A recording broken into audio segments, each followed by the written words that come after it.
opinyon ng ilang Taclobanon patungkol sa usapin ng PDAP o pork barrel. Kung ang ilan ay laban sa naturang pondo, ang iba naman ay sang-ayon na manatili ito basta't may maayos na proseso. Maripot si Kate Correspondent Clarice Ubina.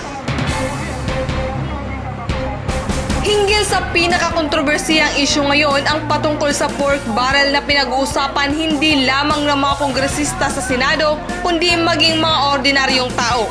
Nakita ito sa malawakang kilos protesta ng maraming Pilipinong nais na i-abolish ang pork barrel na umano'y ugat ng korupsyon ng maraming politiko sa Senado. Nagpayag din ng kani-kanilang opinyon ng ilang Taclobanon. Tutulang ilan sa mga ito sa naunang pahayag ng Pangulo na baguhin ang PDAP. Diri kami nag-agree to, ma'am. Ito nga ginbabagot nga ran hit pork barrel pero amo lagi apon it system. Maraksot lagi ito, ma'am. Source lagi ito corruption. Parehas lagi iton syahan. Da kaya mo lagapitot epekto kundi reto tanggalon da mo lagapiton mga sinisiri nga mga buhay-buhay nira. Ang ito tanggalon nga kuan pork barrel wala gamit ito. Sa kalaunay, tinura ng Pangulo na gagawa ng aksyon ng kanyang pamunuan bilang tugon sa kahilingan ng mga mamamayan ang mabigyan ng solusyon ng kasalukuyang suliraning kinakaharap ng bayan.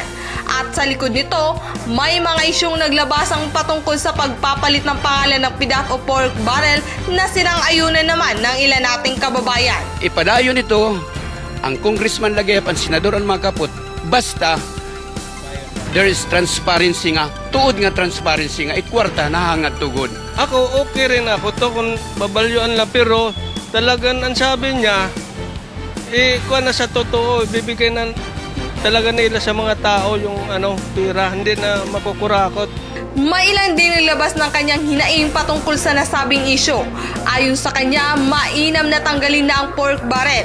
Dagdag pa nito, maganda sana kung tatanggalin din ang pork barrel ng Pangulo bilang patunay na siya mismo ay sang-ayon sa pagbuwag nito upang maiwasan ang korupsyon sa gobyerno. Ito mano ang nagiging dahilan ng maraming politiko upang muling kumandidato dahil sa malaking halaga ng perang kanilang nakukuha. It una good dapat para maging susbaranan good dapat aton presidente anay.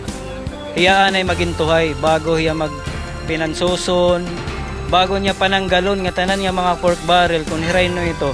Iya anet iya unahon para makita nga hiyat model ito nga era gin propose nira nga tanggalon. Actually di man yan ito tatanggalon kay naawil hira.